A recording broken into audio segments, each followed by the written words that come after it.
Imaginez un relief montagneux sillonné de routes sinueuses. Le spectacle est superbe, mais y circuler prend beaucoup trop longtemps. Savez-vous ce qui a été entrepris en Chine, dans la province du Guizhou? Une vaste chaîne a été dynamitée afin d'y ériger un pont. Mais il ne s'agit pas d'un simple ouvrage, c'est un authentique chef-d'œuvre d'ingénierie. Prenons donc la route pour le franchir. Les riverains affirment qu'il n'existe pas la moindre étendue plane dans le Guizhou. Plus de 90% du territoire est formé de montagnes et de collines. Ce décor, aussi splendide soit-il, engendre de lourdes contraintes logistiques. Venir en touriste pour admirer les paysages diffère grandement du fait d'y vivre et de devoir s'y rendre au travail quotidiennement. Les trajets imposaient de longs détours sur des routes tortueuses et des pentes abruptes. Un déplacement pouvait durer près de 2 heures. Des ingénieurs ont toutefois édifié un pont ramenant ce temps à 120 secondes. Ils ont littéralement fendu une montagne, traçant une entaille en V dans la roche. Une route a ensuite été percée à travers le massif, puis prolongée vers un pont élevé franchissant un immense canyon. L'ensemble est conçu avec une telle précision que l'on perçoit à peine la transition entre la section creusée dans la montagne et le pont. Sa longueur totale atteint 2900 mètres, soit environ un tiers de la hauteur de l'Everest. Pourtant, c'est moins sa portée que son élévation qui impressionne. Le pont du canyon de Huajiang est réputé le plus haut du monde. Imaginez-vous conduire à près de 620 mètres au-dessus du sol, soit presque 6 fois la hauteur de la Statue de la Liberté. Toutefois, ce n'est pas qu'une voie de circulation, c'est aussi un site touristique majeur. Que peut-on y faire? Se promener et contempler le panorama n'en constitue qu'un aspect. Un ascenseur panoramique vitré relie l'autoroute au fond du canyon. Vous pouvez déjeuner dans un café sur 2 niveaux aménagé dans l'une des tours, avec une vue remarquable. On trouve également une cascade artificielle et une passerelle en verre dans la zone basse du parking. Enfin, le point le plus marquant réside dans les activités extrêmes, notamment une plateforme de saut à l'élastique. Vous vous sanglez à un élastique et vous élancez dans le vide. Très peu pour moi. Quant aux amateurs de sensations fortes, des compétitions de base jump y sont aussi organisées. Vous sautez d'une hauteur vertigineuse, équipé d'un parachute ou d'un wingsuit, puis vous filez à travers le canyon à toute vitesse, tel un rapace. L'expérience paraît extraordinaire et vous envisagez sans doute déjà d'y prendre quelques photos. Mais une question demeure. Comment un tel ouvrage a-t-il été construit? Et surtout, est-il sûr? De prime abord, il évoque une fine bande métallique suspendue à une hauteur vertigineuse. L'ensemble repose sur des câbles d'acier et des panneaux totalisant près de 22 000 tonnes. En réalité, la quantité d'acier mobilisé dépasse de 3 fois celle utilisée pour ériger la tour Eiffel. Les câbles principaux sont solidement ancrés dans la roche, garantissant la stabilité de l'ouvrage. Et au moindre incident, les équipes en sont immédiatement informées. Des capteurs à fibre optique, intégrés au câble, mesurent en continu les variations de tension et de dilatation. Ainsi, le pont fait l'objet d'une surveillance permanente. Si des vents violents ou d'autres facteurs provoquent la moindre anomalie, les ingénieurs l'anticipent et interviennent sans délai. Mais l'aspect le plus remarquable réside dans la prise en compte, dès la conception, de toutes les zones de turbulence. Comment y sont-ils parvenus? Il existe un phénomène appelé effet Venturi. Lorsque le vent s'engouffre dans un passage étroit, tel un canyon ou un tunnel, sa vitesse augmente. Dans la province du Guizhou, ce phénomène est fréquent et les rafales dans le canyon de Huajiang peuvent atteindre des vitesses comparables à celles d'un TGV. Construire dans de telles conditions relevait donc du défi. Avant même le chantier, les ingénieurs ont conçu une maquette testée en soufflerie.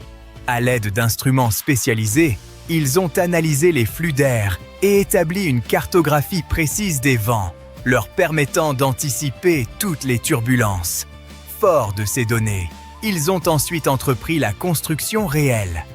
Passons à présent à un autre pont remarquable de Chine, le pont du Sidoué, qui enjambe la rivière Sidou. Mis en service en 2009, il s'inscrit dans un vaste réseau autoroutier reliant l'ensemble du pays. Certes, il n'atteint ni la longueur ni la hauteur du pont de Huajiang, mais il demeure impressionnant. Sa structure repose sur 2 tours en forme de hache dressées de part et d'autre de la chaussée. À cause des câbles de suspension qui s'affaissent puis se redressent en son centre, l'ensemble peut sembler fragile. Pourtant, cette impression est trompeuse. Les ingénieurs l'ont conçu pour supporter une charge excédant 43 millions de tonnes, soit l'équivalent de 430 porte-avions. Vous pouvez donc l'emprunter en toute sécurité.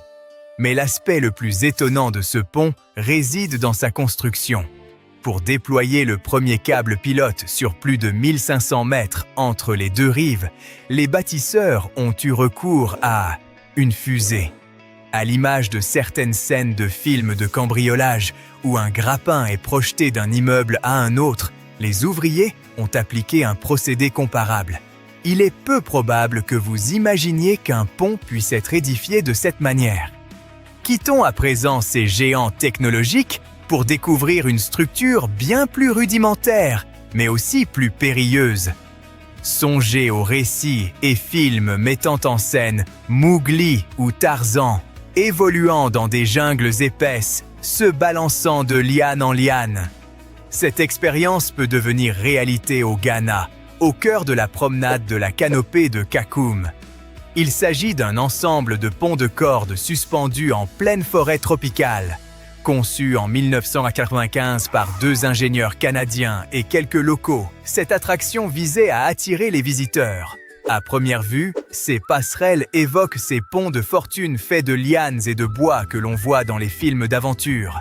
Toutefois, elles sont renforcées par des câbles d'acier, de l'aluminium et des planches solides, et sécurisées par des filets destinés à prévenir toute chute. Heureusement, car ces ponts sont suspendus à plus de 40 mètres au-dessus du sol, pour une longueur totale d'environ 300 mètres. Vous pouvez ainsi éprouver, l'espace d'un instant, la sensation d'être Tarzan. En attendant, le passage d'El Caminito del Rey à Malaga, en Espagne, serpente entre 2 falaises abruptes. Large d'à peine 1 mètre, il est suspendu à environ 100 mètres au-dessus de la rivière. Il s'agit d'un sentier extrêmement étroit, où un léger vertige peut vite s'installer.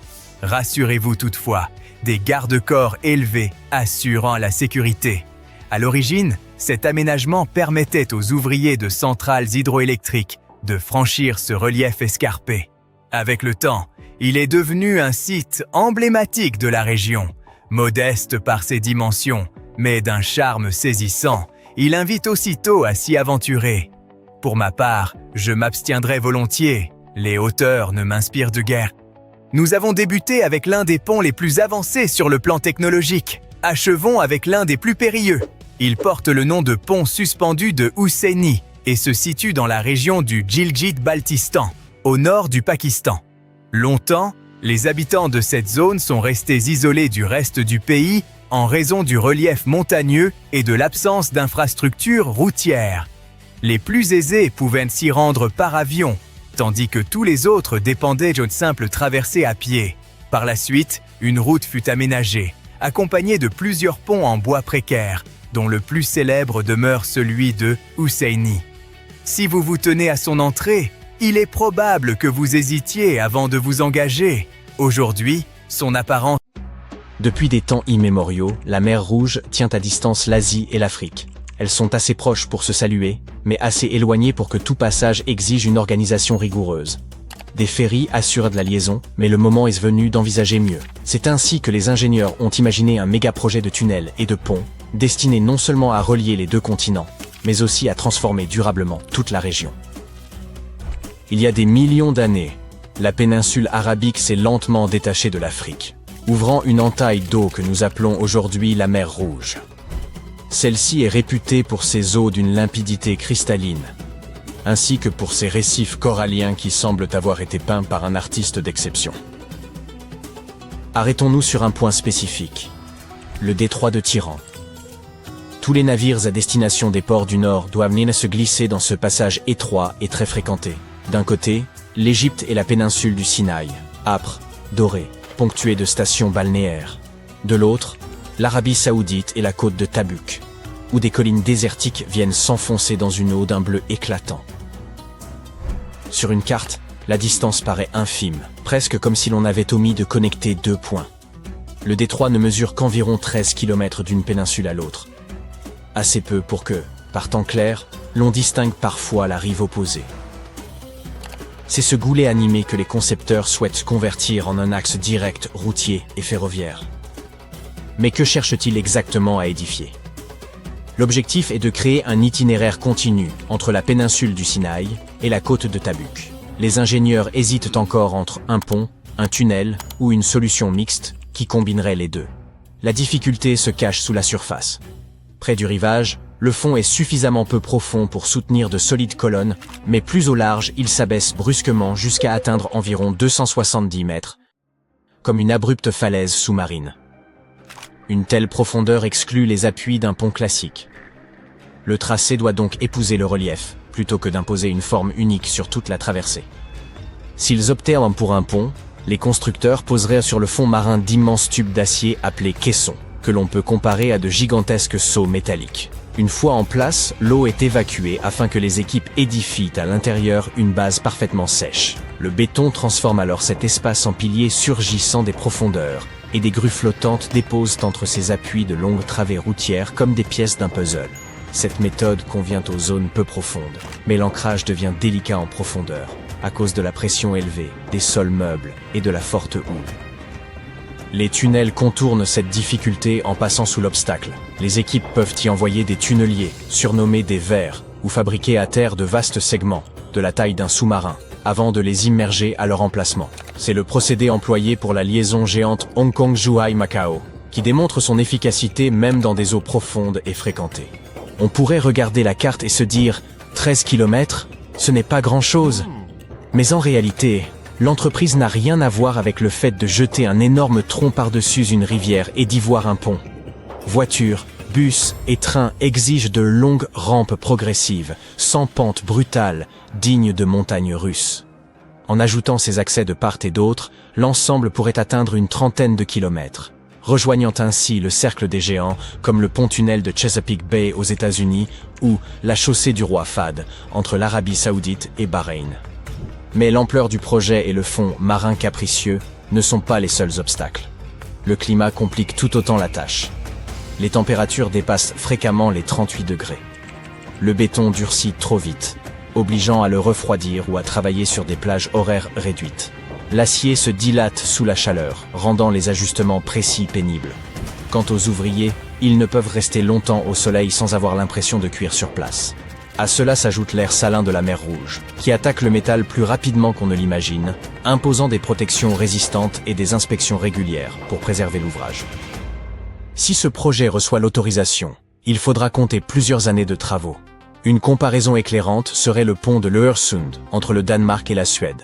Il ne mesure qu'environ 16 km et a pourtant nécessité près de 4 ans de chantier, dans un contexte bien plus favorable que celui de la mer Rouge. Vient ensuite la question du coût. Les premières estimations avoisinent les 4 milliards de dollars, mais ce montant ressemble davantage à un point de départ qu'à une facture définitive. Au moindre imprévu, la note grimpera presque inévitablement. Un autre enjeu mérite d'être évoqué. Juste sous la surface, le détroit de Tiran abrite des dauphins, des raies, des tortues marines et même des requins, dont de paisibles requins de récifs qui glissent comme s'ils veillaient sur les splendides coraux multicolores. Ces récifs ne sont pas de simples ornements. Ils figurent parmi les plus vigoureux de toute la mer Rouge. Les scientifiques soulignent que, dans certaines zones du Nord, les coraux supportent des températures plus élevées que beaucoup d'autres dans le monde, ce qui confère à ces récifs une valeur exceptionnelle en termes de résilience climatique. Cela signifie qu'une seule erreur pendant la construction pourrait charger l'eau de sédiments, et ce simple voile suffirait à étouffer les coraux, comme de la poussière sur une peinture fraîche. Il en va de même pour le bruit, le forage et le passage des navires. Les récifs ne peuvent pas s'éloigner lorsqu'ils sont importunés, contrairement aux poissons. Une fois abîmés, des décennies peuvent être nécessaires pour qu'ils se reconstituent, lorsqu'ils y parviennent. Pour limiter ces risques, les concepteurs doivent bâtir de manière à maintenir une eau aussi limpide et stable que possible. Les zones de chantier pourraient être entourées de rideaux anti-sédiments pour empêcher leur dispersion. Les engins lourds devraient éviter les secteurs riches en coraux. Certains tronçons pourraient privilégier les tunnels plutôt que des piles afin de préserver le fond marin. Chaque choix doit s'accorder avec la cartographie sous-marine, et pas seulement terrestre. De plus, l'ensemble du projet exigerait la surveillance constante de scientifiques et d'inspecteurs, chargés de suivre la turbidité de l'eau et le comportement de la faune. Au moindre signe inquiétant, la seule attitude responsable consiste à ralentir ou à adapter la méthode, plutôt qu'à accélérer et laisser le récif en payer le prix. Mais si tout finissait par concorder, le bénéfice serait considérable. Aujourd'hui, si vous renoncez au ferry et restez sur la terre ferme, la géographie se montre impitoyable. Il faut contourner tout le nord de la mer Rouge, traverser plusieurs pays et parcourir plus de 1600 km, uniquement pour franchir une étendue d'eau qui ne mesure que quelques kilomètres, à son point le plus étroit. C'est comme faire le tour complet du pâté de maison, juste pour frapper chez son voisin. Une liaison permanente bouleverserait cette logique. Les temps de trajet diminueraient, les ports des deux rives deviendraient plus accessibles, et passer de l'Afrique à l'Asie en voiture semblerait soudain aussi banal que traverser un long pont autoroutier. Sans compter l'aspect le plus spectaculaire, qui serait la vue dans le cas d'une solution hybride. Vous débutez le trajet côté Sinaï, le désert dans le dos et la mer Rouge devant vous. Au lieu d'attendre dans une file pour le ferry, vous montez sur une rampe qui s'élève tandis que l'eau scintille au-dessous. La route s'enfonce ensuite dans un tunnel sous une voie maritime très fréquentée. Puis, en peu de temps, vous retrouvez la lumière de l'autre côté, désormais sur un continent différent. La version ferroviaire pourrait paraître encore plus fluide. Vous prenez place, les portes se ferment, et le train glisse vers la traversée sans ralentissement ni arrêt successif. Il pénètre dans sa propre section de tunnel, file silencieusement sous la mer, puis réapparaît côté asiatique avant même que vous n'ayez terminé de consulter votre fil d'actualité. Pour les touristes, cela signifierait davantage de stations balnéaires, plus d'escapades du week-end, et un nouveau saut continental appelé à devenir une expérience incontournable. Pour les camions de livraison, chaque heure gagnée se traduit en économie. Même les villes voisines en ressentiraient les effets, avec plus de visiteurs, plus d'échanges et des revenus accrus. Dans la partie sud du Tibet se trouve une magnifique montagne appelée Kailash, qui culmine à environ 6700 mètres. Bien que moins élevée que le mont Everest, elle demeure singulière car presque personne n'a jamais tenté de l'escalader pour des raisons assez inhabituelles. En 1926, un alpiniste britannique renommé décida de conquérir le sommet du Kailash et entreprit une longue étude de la montagne. L'association d'alpinisme l'informa que cette montagne était totalement infranchissable, mais malgré cet avertissement, il décida de persévérer. Alors qu'il explorait la face nord, une tempête de neige le surprit, rendant toute progression impossible. Il abandonna alors son projet.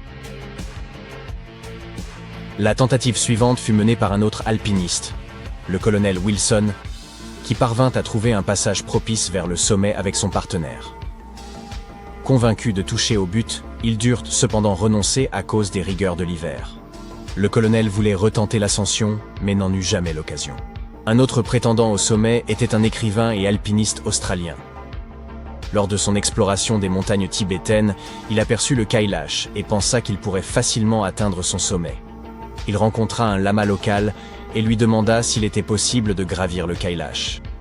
Le lama lui répondit que seule une personne pure de tout péché pourrait y parvenir, et cette personne n'aurait même pas besoin d'escalader les parois glacées, car elle s'envolerait comme un oiseau. L'écrivain ne comprit pas vraiment où ce lama voulait en venir, mais il abandonna néanmoins son projet pour une raison inconnue. Dans les années 80, l'association d'alpinisme réévalua la question de l'ascension du mont Kailash. Ils proposèrent à Reinhold Messner, un alpiniste italien célèbre pour avoir réalisé l'une des premières ascensions en solitaire de l'Everest, de tenter l'ascension du Kailash. Messner refusa pourtant cette offre, déclarant que « si nous conquérons cette montagne, alors nous conquérons quelque chose dans l'âme des gens ». L'alpiniste était conscient que cette montagne revêtait un caractère sacré pour les Tibétains. Des pèlerins du monde entier venaient prier à ses pieds. Reinhold Messner le savait très bien et ne voulait rien faire qui puisse offenser quiconque. Personne n'est autorisé à gravir le sommet de cette montagne, mais vous pouvez vous rendre à sa base pour ressentir son énergie et en admirer la vue. Mettez une photo des montagnes arc-en-ciel à côté d'une toile représentant un paysage. Il sera difficile de distinguer la peinture de la réalité, tant ces montagnes ressemblent à des œuvres d'art. Situées dans l'un des parcs géologiques de Chine, les montagnes arc-en-ciel scintillent de presque toutes les couleurs du spectre lumineux. Les rochers, comme recouverts de vert, reflètent la lumière du soleil. Ces couleurs exceptionnelles proviennent du grès et des minéraux. Comprimés pendant 25 millions d'années, ces substances ont façonné les montagnes arc-en-ciel et en ont fait l'un des plus beaux endroits sur Terre. Nous voici maintenant aux Philippines, où plus d'1 millier de collines inhabituelles s'étendent sur une vaste zone. Non, ce n'est pas une photo de chocolat, ce sont les Chocolate Hills. Étant assez petites, la plus haute atteignant environ 120 mètres, on peut en atteindre le sommet en quelques minutes. La particularité de ces collines est que des centaines de milliers de personnes saupoudrent quotidiennement leur sommet de millions de tonnes de pépites de chocolat. Puis, lorsqu'elles fondent, une incroyable odeur de cacao se répand sur tout le territoire. Je plaisante, bien entendu. Ce ne sont évidemment pas des pépites de chocolat. Chaque colline est recouverte de gazon verdoyant. Puis, pendant la saison sèche, il se dessèche et prend une teinte brun chocolat, créant un paysage qui ferait une magnifique illustration pour un paquet de friandises. Peut-être qu'une entreprise l'a déjà imprimé sur sa boîte ? Imaginez une petite montagne d'environ 20 mètres de haut et 100 mètres de large. Ce n'est même pas une montagne, mais plutôt une petite colline. Rien ne pousse dessus, pas d'herbe, pas d'arbres. Juste un sable sombre. Mais la particularité de cette montagne est qu'elle peut se déplacer. Chaque année, elle parcourt environ 20 mètres. Regardez-la, souvenez-vous de sa position. Et revenez dans 12 mois. Elle aura changé de place et de forme. Cette montagne mouvante se trouve dans la savane tanzanienne. Cette immense dune se déplace dans différentes directions depuis 3 millions d'années. En réalité, elle ne se compose pas de sable, mais de cendres volcaniques magnétisées. Il y a très longtemps, un volcan est entré en éruption ici, et la cendre retombée a formé ces collines. Si vous prenez une poignée de cette cendre et la jetez en l'air, elle sera attirée par la masse totale de la dune. Un vent fort la fait se déplacer, mais les forces magnétiques maintiennent la cohésion du sable. Mais un beau jour, la montagne s'est scindée en deux parties, qui s'en sont allées dans des directions différentes. L'une des montagnes les plus mystérieuses et les plus étranges se trouve en Caroline du Nord. Il s'agit du mont Brown. Extérieurement, il n'y a rien de spécial à son sujet. Cependant, tentez de camper quelques nuits ici, et ces nuits pourraient rester gravées dans votre mémoire pour toujours. De nombreux témoins ont observé des lumières mystérieuses volant autour de cette montagne. Des boules de feu étranges qui se déplaçaient à grande vitesse au-dessus du sommet pour disparaître dans le ciel nocturne. Ces lumières apparaissent, disparaissent et réapparaissent parfois. Initialement, certains pensaient qu'elles résultaient de l'évaporation d'azote enflammé, mais cette théorie a vite été écartée. D'autres ont suggéré qu'il s'agissait de phares de locomotives. Toutefois, après l'inondation de la voie ferrée et l'arrêt des trains, les lumières ont continué d'apparaître. Des témoignages font état de lumières blanches, jaunes, oranges et bleues, et nombre de gens pensent qu'il ne s'agit que d'illusions d'optique. Un professeur de physique a voulu vérifier cette hypothèse. Il a passé plusieurs années à camper près de la montagne, filmant presque quotidiennement. Un jour, il est enfin parvenu à capturer ces phénomènes étranges. En juillet 2016, il a filmé le mont Brown avec 2 caméras sous différents angles. Et les deux ont saisi la même boule de feu volante. Si c'était une illusion d'optique ou un reflet sur l'objectif, une seule des caméras l'aurait enregistré. Cela prouve que ces boules sont bien réelles, mais leur nature demeure un mystère. Un homme a affirmé avoir touché l'une de ces boules volantes alors qu'elle survolait l'autoroute. Il aurait alors ressenti comme un courant électrique. Aujourd'hui, cet endroit attire des milliers de touristes du monde entier, notamment les amateurs de phénomènes étranges et inexpliqués qui se pressent pour venir ici. Cette montagne a une allure effrayante et inhospitalière. Située sur une petite île volcanique dans la mer de Tasman, en Australie, cette formation se nomme la pyramide de Bâle. La chaîne montagneuse acérée de cette île présente une forme triangulaire qui s'élève à 550 mètres de hauteur, soit presque 2 fois la taille de la tour Eiffel. On pourrait croire qu'un savant fou ou un vampire réside au sommet. Escalader cette falaise escarpée est d'ailleurs périlleux en raison de sa surface glissante. Des marins ont découvert cet endroit en 1788. Pensant que l'île était inhabitée, ils n'ont pas voulu l'explorer davantage. Pourtant, plus de 200 ans plus tard, l'exploration de cette île intriguait toujours. Considérée comme un lieu désolé pendant longtemps, les scientifiques y ont fait une trouvaille surprenante en 2001.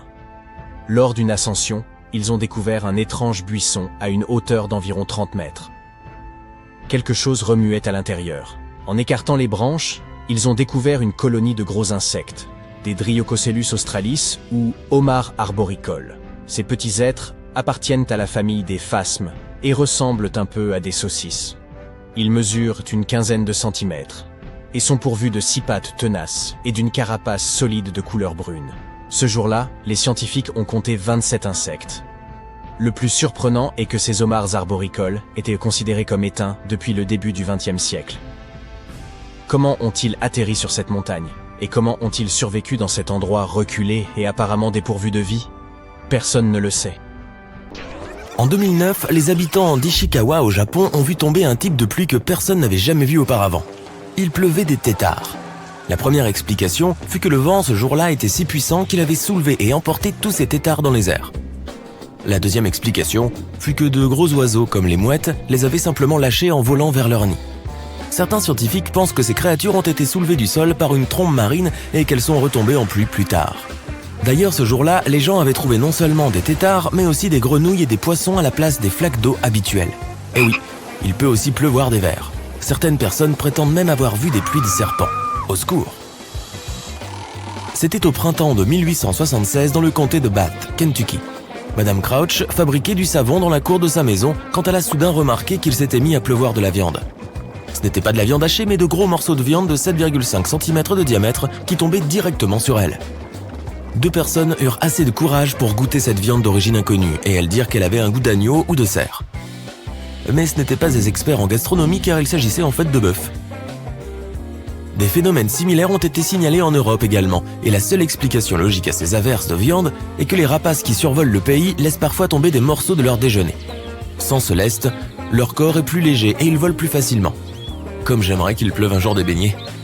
La pluie n'est pas un phénomène rare à Oakville, Washington, mais l'étrange averse qui s'abattit un jour sur ses habitants n'a toujours pas été expliquée. Au lieu des gouttes de pluie habituelles, les gens virent des boulettes translucides, ressemblant à de la gelée, tomber du ciel. On attesta de leur présence sur environ 50 km². Ceux qui se sont approchés de cette étrange pluie ont dit qu'ils se sentaient mal le lendemain. Des scientifiques ont étudié ces gouttes et se sont rendus compte qu'elles contenaient des globules blancs humains, mais d'autres tests ont montré plus tard que ce n'était pas vrai. Certaines personnes pensent qu'il pourrait s'agir de méduses évaporées ou simplement de déchets provenant d'un avion commercial. Une chose très semblable s'est produite en 2012 à Dorset, au Royaume-Uni. Pendant une tempête de grêle, des gens ont trouvé des boules de gélatine au milieu de grêlons. Des chercheurs ont recueilli ces boules gluantes et les ont stockées dans un réfrigérateur pour les étudier plus tard. Mais il s'est avéré que ce n'était pas nécessaire car elles ne fondaient pas à température ambiante. Personne n'est encore sûr aujourd'hui de l'origine de ces boules. La première explication fut qu'il s'agissait des œufs d'un animal aquatique transporté par des oiseaux dans le ciel. Des tests ultérieurs ont révélé que la substance gélatineuse était un produit chimique qui servait à l'imperméabilisation de nombreux articles commerciaux, comme les câbles.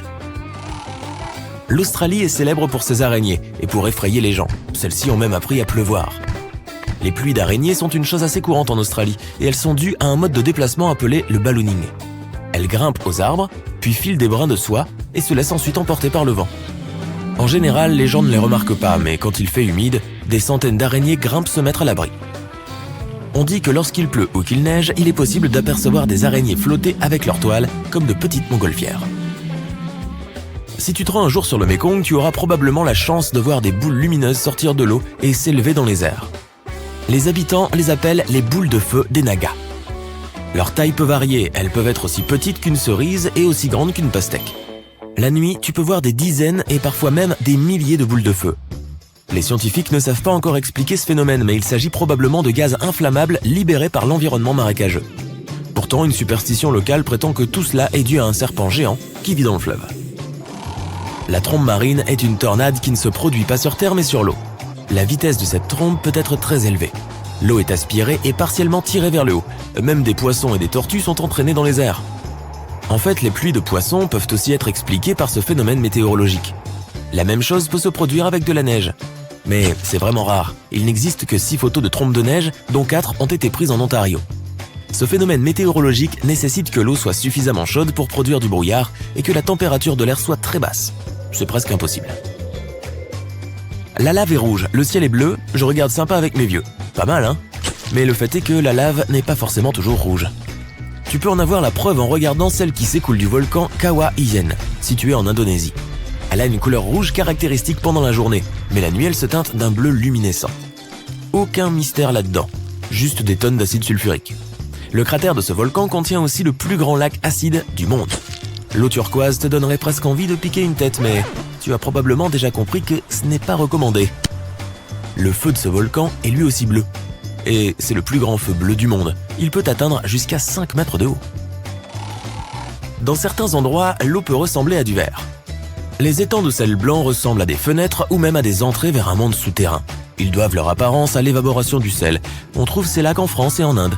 Mais les étangs salés de Cargill, dans la région de la baie de San Francisco, sont plus hallucinants encore en raison de leur couleur éclatante. Les nuances varient. Tu verras du bleu profond, du vert gazon, de l'orange, du rouge écarlate, du vermillon et même du magenta. Ces différences de couleurs sont dues au taux de salinité et aux minuscules micro-organismes qui vivent dans ces étangs. Sur le rivage de la mer Baltique, dans le district de Kaliningrad, en Russie, il y a un parc national énigmatique appelé la forêt dansante. Les pins y sont tous vrillés et tordus. La forêt n'est apparue qu'au début des années 60, lorsque les pins ont été plantés pour rendre le sable des dunes de cette zone un peu plus stable. C'est probablement l'instabilité du sable qui a fait que ces arbres ont poussé comme ça. Une autre raison pourrait être la puissance des vents. Certaines personnes affirment que tout cela est lié à un phénomène surnaturel. Elles disent que cette forêt est un lieu où les énergies positives et négatives se rencontrent. Les habitants croient que si quelqu'un grimpe dans l'un des anneaux de ces arbres, cela ajoutera une année supplémentaire à sa vie. Le bourdonnement de Taos au Nouveau-Mexique rend les habitants de cette ville fous depuis les années 1990. Un tel bourdonnement à basse fréquence ne te permet pas de dormir normalement. Des scientifiques ont essayé de trouver la source du bourdonnement, mais ils ont échoué. Ils l'ont attribué à des appareils mécaniques et même à des animaux. Le bourdonnement de West Seattle, par exemple, était lié au poisson crapaud. Différentes variations du bourdonnement ont également été entendues au Royaume-Uni, en Australie et dans certaines régions des États-Unis. Heureusement, seulement environ 2% de la population mondiale peut l'entendre.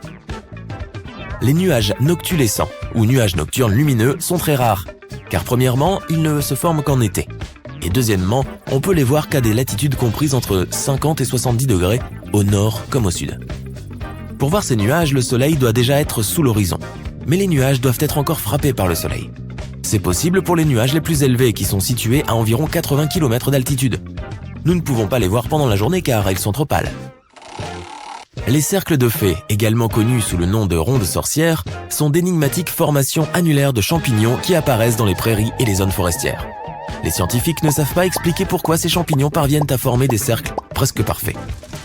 Mais les superstitieux prétendent que des fées brûleraient le sol en dansant, provoquant une croissance rapide des champignons alentour. En fait, c'est en partie vrai. Ces champignons poussent dans des endroits où l'herbe s'est flétrie. L'Amazone, l'un des plus longs fleuves de notre planète, s'étend sur 6500 km, ce qui représente une distance supérieure à celle qui sépare Vienne de New Delhi. Mais il y a un fleuve en Amérique du Sud qui surpasse doublement l'Amazone. Premièrement, il est plus large. Deuxièmement, personne ne l'a jamais vu. Il s'agit du jumeau enfoui de l'Amazone, le Rio Hamza, et il s'écoule à 4 km sous terre. Les scientifiques l'ont découvert il y a 10 ans, en 2011. Ne cligne pas des yeux ou tu manqueras ce phénomène météorologique des plus rares. Les sprites rouges sont des décharges électriques dans le ciel qui ressemblent un peu à des aurores. Elles sont super puissantes, environ 10 fois plus que les éclairs ordinaires. Mais elles ne durent que quelques secondes. On les a photographiées pour la première fois en 1989 et il existe encore très peu de photos et d'enregistrements vidéo de ces éclairs. Pour faire une vidéo qui puisse montrer nettement les sprites rouges, il faudrait environ 7000 images par seconde. Bon salut. Attention, cette vidéo va faire du bruit. Les poissons-crapauds ont une capacité unique. Ils peuvent créer un son très fort. L'oreille humaine ne peut généralement pas l'entendre, surtout si un seul poisson émet le son. Mais si plusieurs se mettent à le faire en même temps, tu ne pourras peut-être pas t'empêcher de l'entendre. Les poissons-crapauds vivent au large de la côte de Sausalito en Californie. Et chaque année, des milliers d'entre eux se rassemblent en banc pour faire la fête et crier. Ensemble, ils créent un son collectif qui peut être facilement entendu par les habitants vivant près du rivage. Le bruit que l'on peut décrire comme un bourdonnement sourd peut même pénétrer jusqu'au centre-ville. Certaines personnes sont évidemment gênées par ce bourdonnement constant. C'est un phénomène naturel unique, mais il y a un hic. À un moment donné, les poissons s'éloignent du rivage, mais le son persiste. Par ailleurs, les scientifiques ont prouvé que ce bruit créé par les poissons ne pouvait pas se propager dans la ville, et de nombreux habitants des zones côtières ne l'entendent pas. Malgré tout, certaines personnes continuent d'entendre ce bourdonnement étrange. Maintenant, imagine que tu as déménagé dans un petit village d'Écosse. Tu loues une chambre, tu dînes et tu vas te coucher. Alors que tu sombres lentement dans le sommeil, un bourdonnement étrange envahit ta chambre. On dirait que quelqu'un a démarré son moteur quelque part au loin. Le son est semblable à celui de basses puissantes qui sortirait d'un haut-parleur. Le bourdonnement t'empêche de dormir, tu as des migraines et même des nausées. Le matin, tu découvres que d'autres habitants entendent aussi ce terrible bourdonnement. Ils te parlent d'une énorme usine située à proximité. Les machines, les moteurs, les chaudières à vapeur, les grandes bouches d'aération et les générateurs émettent un bourdonnement sourd qui traverse l'air. Les ondes sonores se propagent dans tout le village et gênent les personnes à l'ouïe fine. Cela fait plusieurs jours que tu entends ce son et que tu souffres d'insomnie. Et puis un jour, l'usine fait faillite. Les ouvriers quittent leur poste et éteignent tous les moteurs et les ventilateurs. Génial! Tu vas enfin pouvoir dormir en paix. Mais tu sais quoi? Le son ne disparaît pas. Il te suit où que tu sois. Et il ne s'agit pas de l'usine, du poisson ou du moteur d'un camion. Imagine que tu te promènes dans les rues d'une petite ville anglaise. Il y a beaucoup d'avions qui volent au-dessus de toi. Le bourdonnement qu'ils émettent te suit. Même dans ton lit, tu peux l'entendre. Tu te demandes s'il y a un aéroport à proximité. Tu poses la question aux habitants et tu découvres qu'il n'y a même pas de piste d'atterrissage ici. Mais alors, d'où vient ce son? Tu lèves la tête pour regarder en l'air et tu vois un ciel dégagé. Il n'y a pas d'avion, mais il y a du bruit. Et tu n'es pas le seul à l'entendre. Certains habitants sont sûrs que le bourdonnement provient du trafic à grande vitesse sur l'autoroute. Des milliers de voitures roulent dans les deux sens et laissent des ondes sonores massives derrière elles. Mais la nuit, il n'y a pas de voiture, et pourtant, le son reste. Tu es peut-être en train de devenir fou. Les histoires de plusieurs témoins à propos de ce bourdonnement te sauvent de cette folie. Et ce ne sont pas seulement les habitants de cette ville qui en font l'expérience. Environ 4% des personnes sur la planète entendent le bourdonnement. Des inconnus partagent ce bourdonnement qui les empêche de dormir et de se concentrer sur quoi que ce soit. Le son les suit partout et ne s'arrête jamais. Certaines personnes l'entendent toujours, alors même qu'elles déménagent à un autre endroit. Peut-être que tu l'entends en ce moment même et que tu n'y fais pas attention. Alors, fais-y attention. Si tu l'entends une fois, tu ne pourras plus cesser de l'entendre. Il existe un site web et un forum en ligne consacrés au bourdonnement. Des gens du monde entier renseignent les coordonnées des endroits où ils ont entendu ce phénomène mystérieux. Tu peux trouver des milliers de ces coordonnées sur le site et même ajouter les tiennes. Les gens décrivent différents niveaux de bruit et partagent leurs sources. Certaines théories affirment que le bourdonnement n'est autre que le son de notre planète provenant du noyau. D'autres affirment qu'il provient de l'atmosphère. Des scientifiques ont même été consultés, mais ils ne connaissent pas la raison de ce phénomène. Les gens utilisent des micros et des amplis sophistiqués pour enregistrer le bourdonnement. Presque partout, ils détectent une vibration à basse fréquence qu'il est pratiquement impossible pour l'oreille humaine de capter. Elle se mêle au bruit des voitures, des imprimantes de bureau et des rames de métro. Parfois, les gens cessent de l'entendre, mais le bourdonnement augmente lorsqu'ils sont allongés dans leur lit. De nombreux témoignages émanent des habitants de certaines villes industrielles. Parfois, ces chercheurs de son ont réussi à trouver la source. Ils se sont retrouvés dans des usines avec des générateurs en marche où le son pénétrait dans le système de ventilation qui le propageait à l'extérieur du bâtiment. Lorsque les générateurs ont cessé de fonctionner, le son a disparu.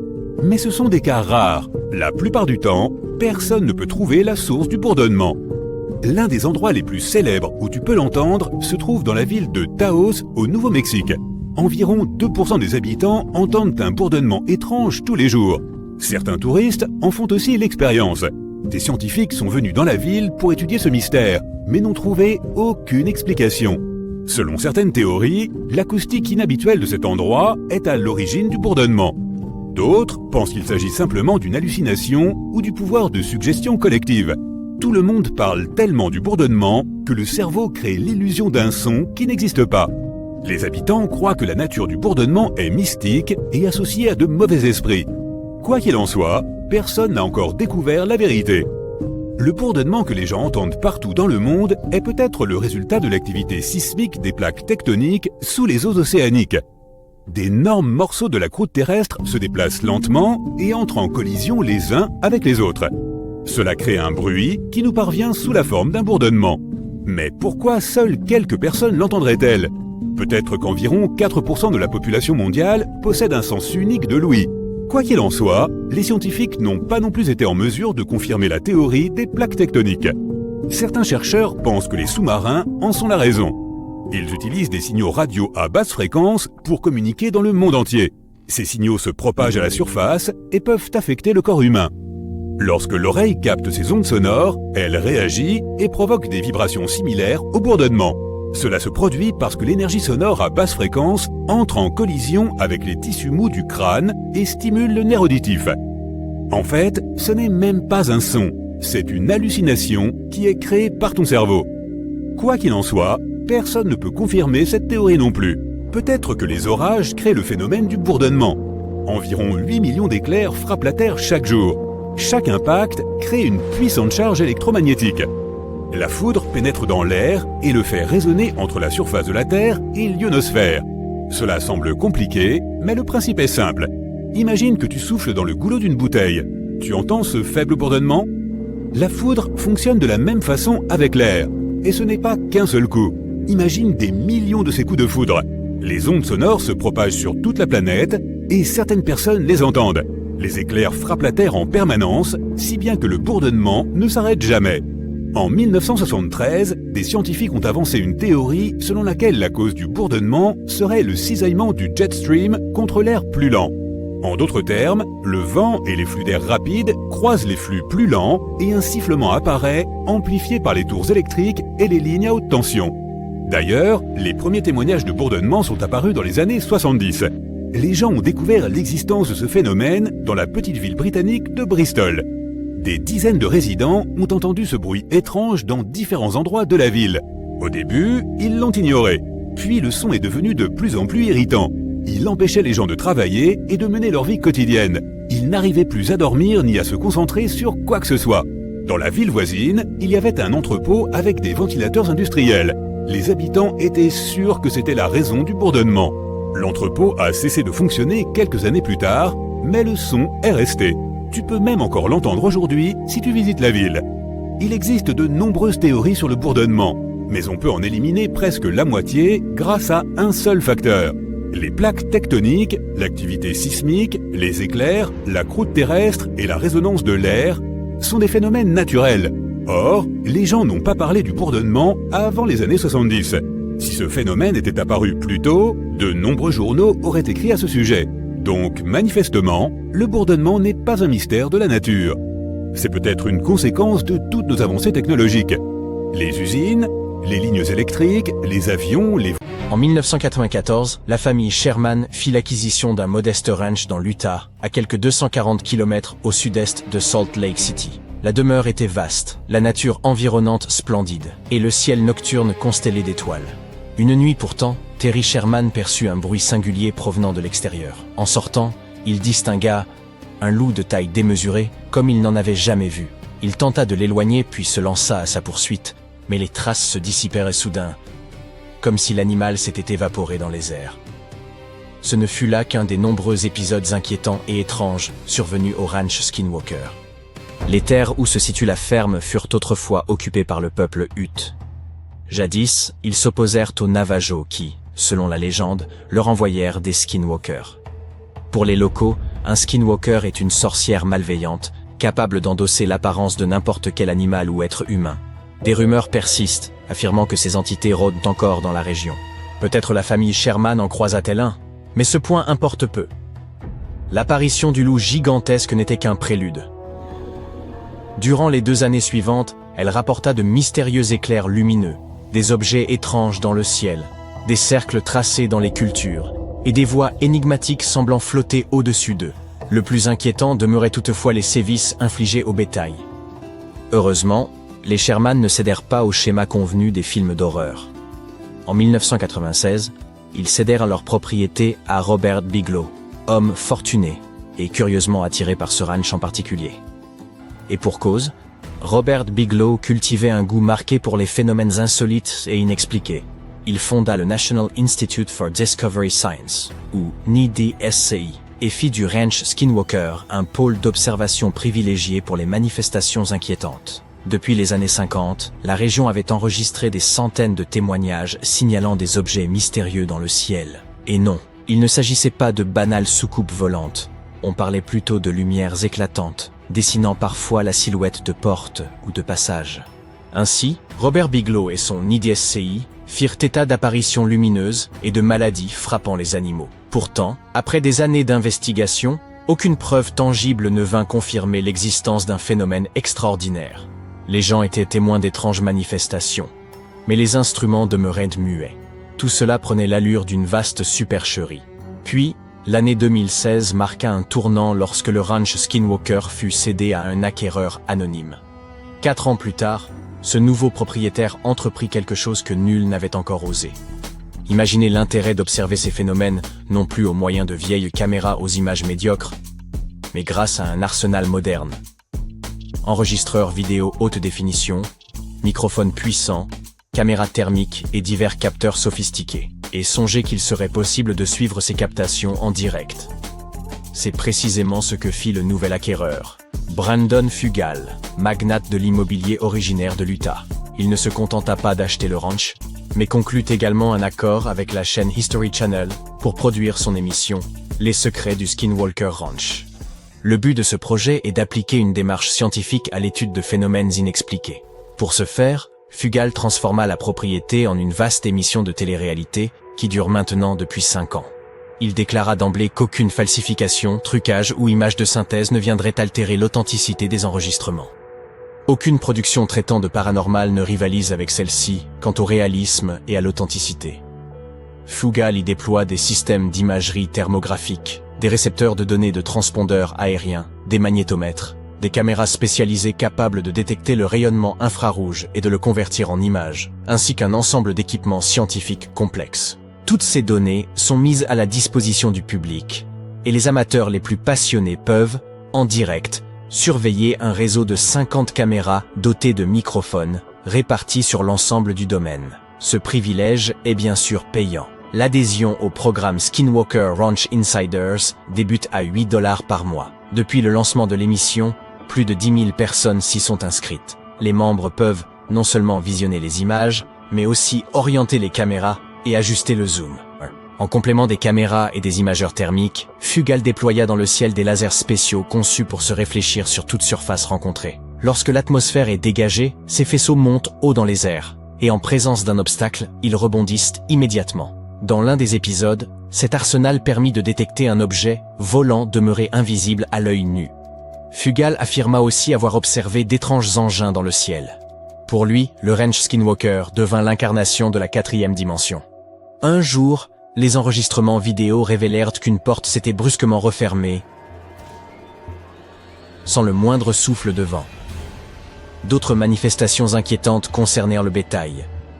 Blessures inexpliquées, mortalité élevée et une multitude d'incidents mystérieux. Chaque épisode des Secrets du Skinwalker Ranch se consacre ainsi à un phénomène distinct et à son investigation. Mais cet appareillage onéreux a-t-il permis de lever le voile sur quelques secrets ou de démontrer l'existence de forces extraterrestres ou occultes? Si une telle découverte avait été avérée, le monde entier en aurait sans doute déjà connaissance. Pour l'heure, il ne s'agit donc que d'un programme captivant pour les passionnés de mystère. Aucune preuve directe de la présence de phénomènes extraordinaires n'a été établie, mais de nombreux événements troublants demeurent inexpliqués, laissant un large terrain à la spéculation et à l'étude. Folklore local, objets aériens, voix étranges, comme celle que j'ai dans la tête, et manifestations inexpliquées semblent se concentrer en ce lieu singulier. Si toutes ces histoires étaient fondées, pourquoi se produiraient-elles précisément ici? Les hypothèses abondent. Mais examinons quelques-unes des plus répandues. La première, et sans doute la plus évidente, imaginez une émission populaire générant d'importants revenus, attirant son public par la promesse d'énigmes insolubles. Si l'on en apportait une explication rationnelle, l'audience chuterait et les gains avec elle. Ce raisonnement se tient. Mais pourquoi un magnate de l'immobilier disposant d'une fortune de plusieurs milliards chercherait-il à tromper le public? D'autant que l'observation attentive de certains épisodes révèle la sincère passion de Fugal pour ce projet. L'une des hypothèses les plus répandues évoque des visiteurs venus d'autres mondes. Après tout, On parle ici d'objets volants lumineux, d'éclats intenses dans le ciel, d'interférences électriques et d'une faculté à échapper aux objectifs des caméras. Certains avancent même qu'un objet inconnu reposerait dans la montagne voisine du ranch. Et s'il s'agissait d'un vaisseau spatial écrasé il y a des millions d'années et englouti depuis par la montagne, peut-être émet-il un rayonnement étrange capable de perturber les animaux et de provoquer des hallucinations chez les gens. Une hypothèse séduisante mais somme toute assez convenue. Passons. La théorie suivante, proche de la précédente, ne parle pas d'extraterrestres, mais d'êtres issus d'une autre dimension. Voici la version multivers. Des entités venues d'une réalité parallèle viendraient explorer le ranch avant de repartir. Cette idée expliquerait pourquoi certains objets volants observés ressemblent à des portails, lesquels pourraient perturber le fonctionnement des appareils électriques. Mais elle présente une faille. Pourquoi ces portails s'ouvriraient-ils précisément sur ce ranch isolé et nulle part ailleurs? Étrange choix de destination pour les voyageurs interdimensionnels. L'explication jugée la plus plausible émane d'un neuroscientifique qui relie toutes les étrangetés du ranch à des forces géophysiques terrestres. Activité sismique, champs géomagnétiques et mouvements des plaques tectoniques peuvent influencer certaines zones du cerveau humain liées aux hallucinations. Les champs électromagnétiques, eux, peuvent perturber le fonctionnement des appareils. Peut-être que lumière spectrale, loup géant sans empreinte et voix venue du ciel ne sont qu'une vaste illusion collective due à une activité sismique accrue. Reste à savoir pourquoi, si tel est le cas, rien de comparable ne se produit ailleurs dans le monde, dans des zones pourtant tout aussi actives. De là découle une autre piste, celle des interférences électromagnétiques. Celles-ci peuvent mettre hors d'usage batteries, drones, microphones, caméras et autres instruments, tout en affectant peut-être aussi le cerveau humain. Mais qu'en est-il des bêtes qui subissent elles aussi ces effets? Trop de questions demeurent sans réponse. Restez à l'écoute. Stonehenge a beau être célèbre, il n'est pas le plus ancien monument de ce type en Angleterre. Cet honneur revient à Flagstones, un site antérieur d'environ 2 siècles à Stonehenge.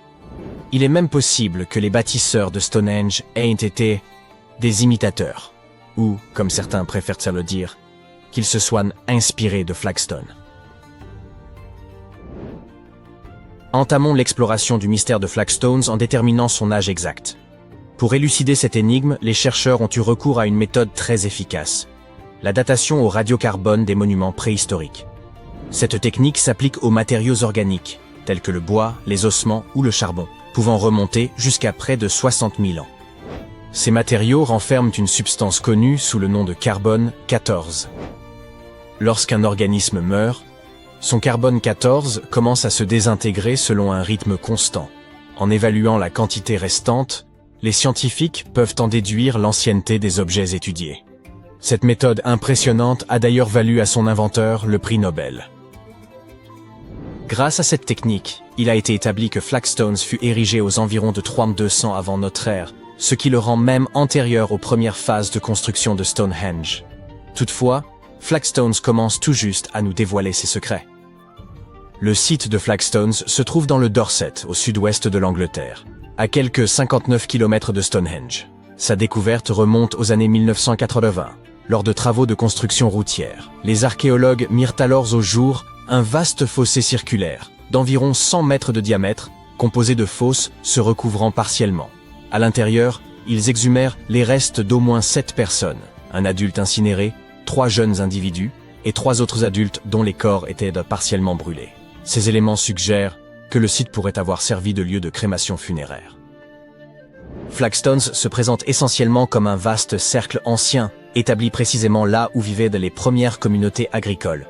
Si vous vous y rendiez aujourd'hui, vous n'y verriez ni murs apparents, ni talus marqués. Mais en observant l'intérieur des fosses qui composent ce cercle, vous y remarqueriez des fragments de craie de part et d'autre. Cela laisse penser qu'au moment de l'excavation, les constructeurs réemployèrent la terre et la craie extraite pour ériger des talus, aussi bien à l'intérieur qu'à l'extérieur du cercle.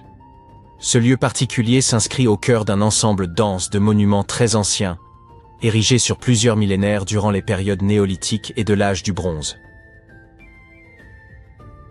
les chercheurs ont pu dater certains de ces sites voisins avec précision. Par exemple, le fossé de Maiden Castle remonte à environ 3600 avant notre ère, tandis que le Grand Henge de Mount Pleasant fut construit vers 2600 avant notre ère. Aujourd'hui, la moitié du site de Flagstones repose sous cette route, et l'autre moitié sous une demeure historique entretenue par le National Trust. Des objets provenant du site sont visibles au musée du Dorset. En raison de la ressemblance frappante entre Flagstones et le tout premier Stonehenge, enclos circulaire, fosse, sépulture par incinération, les chercheurs les ont longtemps crus contemporains. Pourtant, la datation au radiocarbone a révélé que Flagstones, en tant qu'ancien site funéraire par crémation, constitue le plus ancien grand monument circulaire jamais identifié sur le sol britannique. Pour déterminer l'ancienneté exacte du site, les scientifiques ont analysé divers éléments retrouvés sur place, comme des os humains, des bois de serre et du charbon. L'une des découvertes les plus énigmatiques fut celle d'un jeune homme inhumé sous un imposant bloc de grès, au centre du cercle. Ce dernier y fut déposé environ 1000 ans après les premières utilisations du site, ce qui ne fit qu'approfondir le mystère de Flagstone. Vous vous interrogez peut-être sur la comparaison entre Flagstones et Stonehenge. Ce dernier demeure une énigme à part entière, un vaste cercle mégalithique dans le sud de l'Angleterre, dont les auteurs n'ont laissé aucun écrit. Nous ignorons donc leurs intentions exactes. Une légende ancienne raconte que Merlin, le magicien du roi Arthur, aurait déplacé les pierres depuis l'Irlande grâce à sa magie, là où des géants les auraient érigées.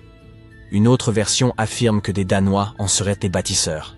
Et de nos jours, certains suggèrent même que des visiteurs extraterrestres en seraient à l'origine. Un homme du nom de John Aubrey commença à étudier Stonehenge dans les années 1660. Il supposait que ce monument avait été érigé par les Celtes pour leurs druides. Cette hypothèse s'est cependant révélée erronée. La datation au carbone 14 de ce site préhistorique indique que sa construction s'est effectuée en plusieurs phases sur de nombreux siècles, débutant vers 3100 avant notre ère pour ne s'achever qu'autour de 1600 avant notre ère. À l'origine, il y a environ 5000 ans, Stonehenge n'était qu'un fossé circulaire creusé dans le sol. Par la suite, des poteaux en bois furent ajoutés. Vers 2600 avant notre ère, 80 pierres bleues imposantes furent amenées depuis le pays de Galles. Enfin, on y dressa les sarsans, des pierres encore plus massives, chacune pesant l'équivalent de 5 éléphants. Ils furent déplacés sur 30 km, puis disposés en un vaste cercle, agrémenté de 5 hautes arches de pierre, en forme de fer à cheval. Les experts estiment que l'édification de Stonehenge a requis plus de 20 millions d'heures de labeur. Cela témoigne d'un effort colossal, impliquant une force collective et une planification minutieuse, alors même que les constructeurs ne disposaient d'aucune machine. De nos jours, plusieurs hypothèses coexistent quant à la fonction réelle du monument. Certains considèrent qu'il s'agissait d'un lieu sacré, où les gens se réunissaient pour des cérémonies religieuses. D'autres supposent qu'il constituait un premier type de pôle scientifique, destiné à l'observation céleste et à la mesure du temps. Tous s'accordent sur le fait que les pierres de Stonehenge sont alignées selon les positions du Soleil et de la Lune. Ainsi, il est plausible qu'il ait servi à marquer le passage des saisons, notamment lors des solstices d'été et d'hiver. On avance même qu'il fonctionnait comme un immense calendrier, permettant de marquer les dates importantes ou de prédire des phénomènes comme les éclipses solaires. Stonehenge fut également utilisé comme site funéraire par incinération, au moins durant une période donnée. Si nous poursuivons la comparaison entre Flagstones et Stonehenge, il est impossible de ne pas s'attarder davantage sur leur ancienneté. Flagstones est en effet antérieur à Stonehenge, figurant parmi les plus vieux monuments du Royaume-Uni. Il revêt une importance particulière car il constitue le plus ancien grand enclos circulaire jamais découvert sur le sol britannique. D'après les études les plus récentes, il serait âgé d'environ 5200 ans. Après la construction de Flagstones, de plus en plus de monuments circulaires ont commencé à émerger ailleurs. Avant cela, la plupart des monuments anciens étaient longs et rectilignes, tels que les tumulus rectangulaires, les tertres funéraires, ou encore de longs fossés nommés cursus. Certains présentèrent des formes plus aléatoires. Le monument de Flagstones marque un tournant important, car il témoigne d'un changement dans la manière de construire. Les cercles devenaient désormais la norme. Certains spécialistes avancent que l'idée de ces monuments circulaires pourrait provenir d'Irlande, où l'on enterrait déjà des corps incinérés dans des tombes rondes.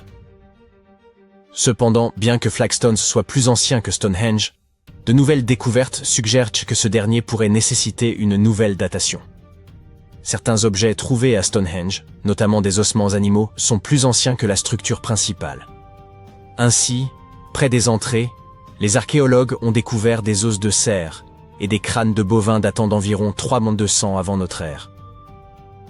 Auparavant, on pensait que ces os avaient été conservés longtemps avant d'être enterrés, mais il est désormais envisageable qu'une version plus ancienne de Stonehenge, faite de fosses superposées, ait existé avant la construction du grand fossé circulaire, vers 2900 avant notre ère. Flagstones et Stonehenge auraient-ils pu s'inscrire dans une tradition commune plus vaste? D'autres sites anciens de crémation funéraire auraient-ils pu exister au Royaume-Uni? Après tout, ces constructions ne sont pas les seuls monuments préhistoriques circulaires du territoire britannique.